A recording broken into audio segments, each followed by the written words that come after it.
अच्छा दोस्तों, पुर्तगाल एक ऐसा मुल्क है जहाँ पर आप पेपर बड़ी आसानी से बनवा सकते हैं। ये वीडियो ख़ास तौर पर उन लोगों के लिए है जो कि एक अरसा अपना बर्बाद कर चुके हैं यूरोपियन कंट्रीज़ में या सऊदीया, दुबई और मस्कत वगैरह में, लेकिन उनके कागजात नहीं बन सके। चुप करके पुर्तगाल आ जाएँ, लेकिन फैमिली को ना लेके आएँ, क्योंकि वहाँ पर जॉब्स नहीं हैं। अगर आप फैमिली को लेके आएंगे तो आपको कम से कम जो है ना वो बहुत ज़्यादा सफ़र करना पड़ेगा जॉब्स के लिए, क्योंकि जब जॉब्स नहीं होंगी आपके पास तो आपका यहाँ पर रहना मुश्किल है। ये भी एक यूरोपीय मुल्क है जिसका 5 साल के बाद आप पासपोर्ट अप्लाई कर सकते हैं। उसकी कुछ शराइत है, वो आपने पूरी करनी है। अगर वो आप पूरी कर लेते हैं तो कोई जो है ना वो ताकत आपको रोक नहीं सकती कि आप यहाँ के शहरी ना बन जाए। ये आजकल बहुत सारी वीडियोज़ हैं यूट्यूब पे जिसमें बताया जाता है कि जी पुर्तगाल आएँ और अपना फ्यूचर बनाएं। उसमें बहुत सारी हकीकत है, लेकिन जो मसला है ना वो है कि वहाँ पर जॉब्स नहीं है। ठीक है, एजेंट बैठे हुए हैं, वो आपकी फ़ाइल लॉक करने के पैसे लेते हैं। कोई 250 लेता है, कोई 300, कोई 400। वो फ़ाइल लॉक, यानी फ़ाइल लॉक का मतलब कि इमिग्रेशन ऑफिस में आपकी फ़ाइल जमा करवा देंगे। लेकिन इसके साथ साथ आपने जो 12 महीने का कम से कम टैक्स देना है। अगर आप वहाँ जॉब करके टैक्स देते हैं, कोई जॉब मिल जाती है आपको, कॉन्ट्रैक्ट कोई ऑनर आपको देता है, वो तो बड़ी अच्छी बात है। लेकिन जिनके पास पैसा है वो यहाँ आकर ना कोई छोटा मोटा कारोबार शुरू कर सकते हैं। अगर आपके पास कम से कम 10,000 यूरो के करीब है, 12, 15, 20, 25 या जितना ज़्यादा है, आप वहाँ पर कोई ना कोई कारोबार कर सकते हैं। कारोबार मिल जाता है। जब आप कारोबार करेंगे तो उसके साथ उसमें ये होगा कि एक तो अपना खुद जो है ना आपका जो कॉन्ट्रा है वो चल रहा होगा, टैक्स जा रहा होगा गवर्नमेंट के कागज़ों में। आपको जल्दी आपकी जो फिंगरप्रिंट्स की डेट्स हैं वो आ जाएंगी और आपके कागज़ बन जाएंगे।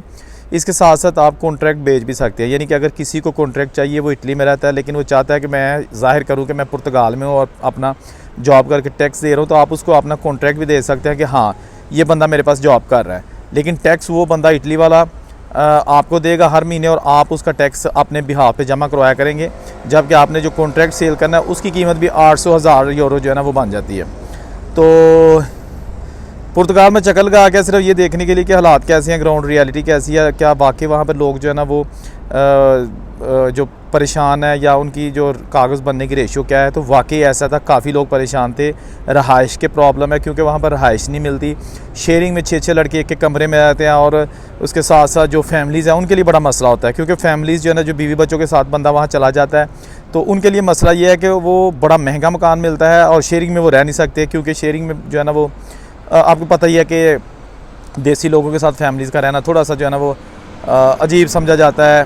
लोग रहते भी हैं, मजबूरी का नाम शुक्रिया, लेकिन बात यह है कि फिर भी आपको मैं कहूँगा कि आप अकेले आएँ, अपने डॉक्यूमेंट्स बनवाएं, क्योंकि जब आपको पहला कार्ड मिल जाएगा 2 साल बाद, आप फिर कम से कम उस पर जो है ना वो 2 साल का कार्ड होगा, अपनी फैमिली को बुला सकते हैं।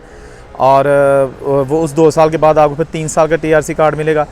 उस 3 साल के पूरे होने के बाद टोटल 5 साल हो जाएंगे, तो फिर आप पासपोर्ट के लिए अप्लाई कर सकते हैं। 185 मुल्कों में जो है ना वो आप इस पे बगैर वीज़े के सफ़र कर सकते हैं। पासपोर्ट जो पुर्तगाल का है, चौथा बड़ा पासपोर्ट है दुनिया में, और इसकी बड़ी वैल्यू है। लोग क्या करते हैं कि पासपोर्ट लेके उसके बाद फिर दूसरे मुल्कों में चले जाते हैं, वहाँ जाकर कारोबार शुरू करते हैं या जॉब्स करते हैं। क्योंकि जब आपके पास पुर्तगाल का पासपोर्ट होगा, यूरोपीय यूनियन का पासपोर्ट, तो आप किसी मुल्क में भी जाके कारोबार भी कर सकते हैं, जॉब्स भी कर सकते हैं, और ऐसा ही लोग करते हैं। लेकिन जो प्रॉब्लम्स आएंगी पहले वो आपने फेस करनी है।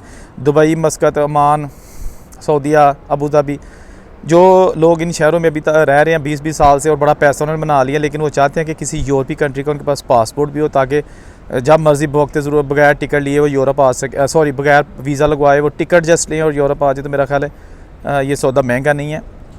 लेकिन बात इस वीडियो में जो ख़ास तौर पर यह है कि बच्चों के साथ ना आए। अभी फ़िलहाल बच्चे आप फिर भी बुला सकते हैं, लेकिन अभी अगर आएँगे तो आपके लिए बड़ी प्रॉब्लम्स हो जाएंगी। बच्चे एहसास कमतरी का शिकार हो जाते हैं, और आपको पता ही है कि बंदा जब जॉब पे ना हो और सारा दिन फिर के आ जाए तो बीवी बच्चे ये परेशान होना शुरू हो जाते हैं। एक वक्त आता है कि यार हम किस मुसीबत में फंस गए हैं। तो जो सहूलत में होती है कागज़ बनाने की, वो एक ज़हमत लगना शुरू हो जाती है, प्रॉब्लम्स में लगना शुरू हो जाती है। वीडियो अच्छी लगे तो इसको चैनल को ज़रूर सब्सक्राइब कीजिएगा। अल्लाह हाफ़िज़।